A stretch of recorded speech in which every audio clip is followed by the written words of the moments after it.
Hello friend, welcome to WiFi study 2.0 में आपका स्वागत है। Changing the way of life.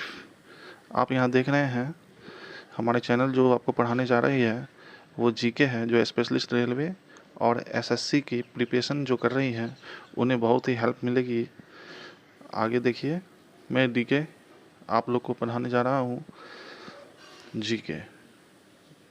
पहला क्वेश्चन है हमारा, भारत का संविधान भारत को किस रूप में वर्णित करती है? यह है राज्य के संघ के रूप में। सेकंड क्वेश्चन है, जनगणना किस सूची के अंतर्गत वर्णित है? संघ सूची के। तीसरा देखिए, मछलियों के यकृत तेल में किस विटामिन की प्रचुरता होती है? तो विटामिन डी। आप यहाँ पे नोट कीजिएगा, विटामिन डी जो है ये हमें सूरज की रोशनी से मिलती है। आगे देखिए, चौथा क्वेश्चन है, क्षुद्र ग्रह किस ग्रह के बीच में देखे जाते हैं? तो ये मंगल और बृहस्पति के बीच में देखे जाते हैं। पांचवा क्वेश्चन है, तुलबुल परियोजना किस नदी पर बना हुआ है? तो ये झेलम नदी पे है। आप लोग से रिक्वेस्ट है कि आप लोग पेन और पेपर लेकर सारा जीके को सुनते हुए लिख लें, इससे आपको सारे जीके तुरंत याद हो जाएंगे, बाद में याद करने की ज़रूरत नहीं रहेगी। मेरी कोशिश रहेगी आपको कम से कम 20 क्वेश्चन रोज़ याद करवा दिया जाए। और लास्ट टाइम में मैं आपको 3 मैथ का ट्रिक भी बताऊंगा जो आपको बूस्टर का काम करेगा एग्जामिनेशन के वक्त। तो चलिए आगे देखते हैं। छठा क्वेश्चन है, बाबरनामा के लेखक कौन है? तो बाबर है। अंतर्राष्ट्रीय महिला दिवस किस दिन मनाया जाता है? तो ये 8 मार्च को मनाया जाता है। आठवां क्वेश्चन देखिए, प्रकाश वर्ष किस चीज़ का मात्रक है? तो ये दूरी का है। प्रकाश वर्ष देख करके आप ये मत समझ आइएगा कि प्रकाश वर्ष किस चीज़ का मात्रक है, तो प्रकाश का नहीं लिख दीजिएगा। ये क्वेश्चन याद रखिएगा, ऑप्शन में प्रकाश भी लिखा रहता है, इसलिए बता रहा हूँ। और 9वां क्वेश्चन देखिए, मानव शरीर का सामान्य तापमान कितना होना चाहिए या होता है? तो यह है 37 डिग्री सेल्सियस। 10वां क्वेश्चन देखिए, अंतिम मुगल सम्राट कौन थे? तो ये थे बहादुर शाह द्वितीय। यहाँ पर क्वेश्चन में प्रथम भी रहेगा ऑप्शन में और द्वितीय भी रहेगा, तृतीय भी रह सकता है, तो आपको याद करने की ज़रूरत है कि बहादुर शाह द्वितीय अंतिम मुगल सम्राट थे।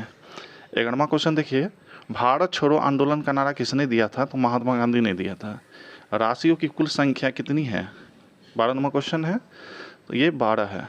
एंजाइम जो होती है मूल रूप से क्या होती है?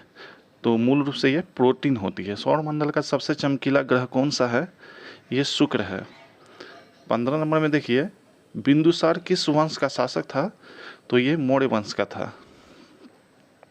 दोस्तों ये सब क्वेश्चन आप पेन और पेपर पे लिख लीजिए। इससे आपको क्या होगा कि अगर 1 महीना आप मेरा क्लास करते हैं तो 30 दिन होती है 1 महीना में, और आपको 20 क्वेश्चन रोज के हिसाब से 30 गुना कीजिएगा तो 600 क्वेश्चन आप जीके का याद कर लीजिएगा, जो बहुत होती है। चलिए तो आगे बढ़ते हैं। हमारे चैनल को सब्सक्राइब कर लीजिए और लाइक भी कर दीजिए, जिससे हमें मोटिवेशन मिलेगा। आगे देखते हैं।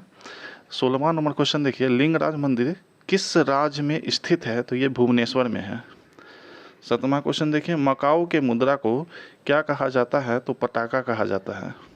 18वां क्वेश्चन है, पृथ्वी का एकमात्र उपग्रह कौन सा है? तो आप सभी को पता होना चाहिए कि ये चंद्रमा है। 19वां क्वेश्चन देखिए, सुएज नहर का निर्माण कब हुआ था? तो 1969 में सुएज नहर का निर्माण किया गया था। लास्ट क्वेश्चन देखिए, दिल्ली के लाल किले का निर्माण किसने करवाया था? तो शाहजहां ने करवाया था। तो आप देख रहे हैं ये क्वेश्चन। दोस्तों तो आगे बढ़ते हैं मैथ की ओर। जो मैंने बोला था आपको कि आखिरी में 3 मैथ के प्रश्न जो होती है वो मैं आपको ऐसा ऐसा ट्रिक दूंगा जो आपको बूस्टर का काम करेगा एग्जामिनेशन के वक्त।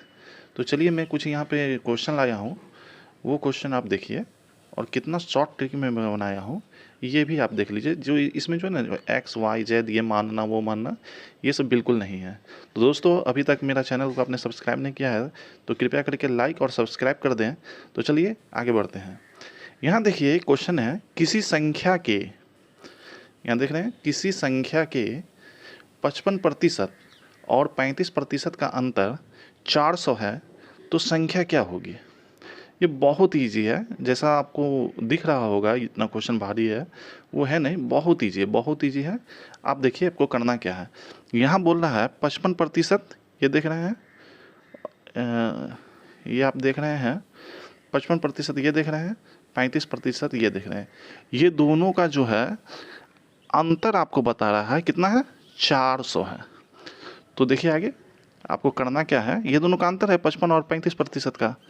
तो 55% में से माइनस करेंगे 35%, तो होगा 20, 20 हुआ यहाँ, आप देख रहे हैं 20 है यहाँ।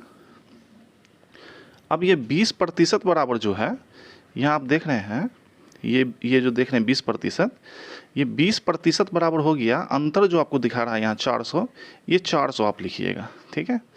तो यहाँ आप देख लीजिए 20% बराबर हो रहा है, 20% बराबर 400, ये देख रहे हैं आप, 20% बराबर 400।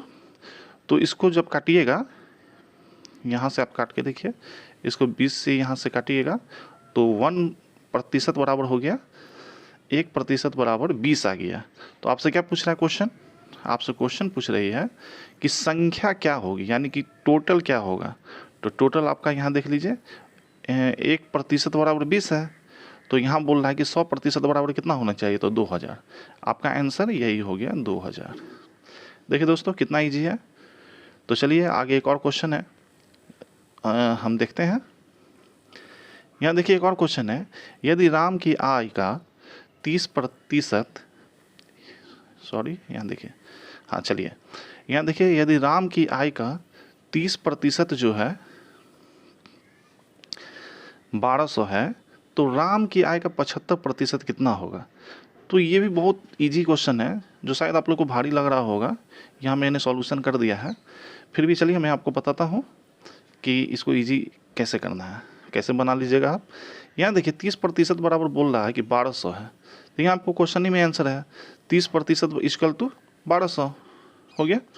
तो अब आप क्या कीजिएगा, 30% को काटिएगा 1200 से, डिवाइड करना ही पड़ेगा, तो 0 0 कैंसिल हो गया, 3 से काटिएगा तो 40 हो गया, ये आपका 3 से कट गया।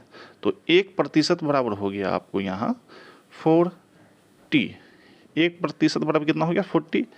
तो क्या पूछ रहा है कि 75% कितना होगा, तो 70, तो यहाँ देखिए आपको करना है, यहाँ हो गया 75, पूछ रहा है 75% बराबर वाट, तो 1% बराबर 40, तो 75% बराबर वाट। तो आपको यहाँ कर देना है कि 75% बराबर क्या होगा, तो 75 इक्वल टू 40, इसको गुना कीजिएगा तो आपका आंसर आ जाएगा 3000। यही आपका आंसर हो गया, 75% बराबर कितना हो गया 3000। देखिए कितना ईजी है। तो दोस्तों मैं आपसे रिक्वेस्ट है कि अभी तक आप मेरा चैनल को सब्सक्राइब नहीं किए हैं तो प्लीज़ सब्सक्राइब कर दीजिए एंड लाइक कर दीजिए, जिससे हमें मोटिवेशन मिलेगा और मैं आगे और भी वीडियो आप लोग से शेयर करूँगा। और चलिए तीसरा क्वेश्चन की ओर बढ़ते हैं मैथ की। ये देखिए यहाँ लिखा है, यदि राम की आय श्याम की आय से 20% ज़्यादा है, तो श्याम की आय राम की आय से कितने प्रतिशत है। तो आपको प्रतिशत निकालना है, तो इजी है।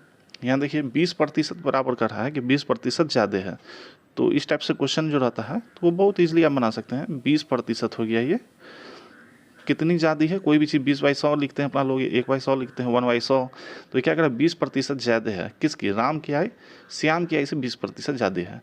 तो 20% ज़्यादा है तो 120 लिखिएगा यहाँ, 20/120 इंटू 100, यही यहाँ लिखा हुआ है, आप जो देख रहे हैं यहाँ ये लिखा हुआ है 20/100।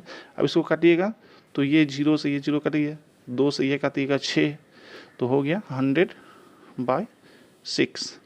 इसको काटिएगा तो ये हो जाएगा 50 इक्वल टू 3, और 50 इक्वल टू 3 यही लिखा हुआ है।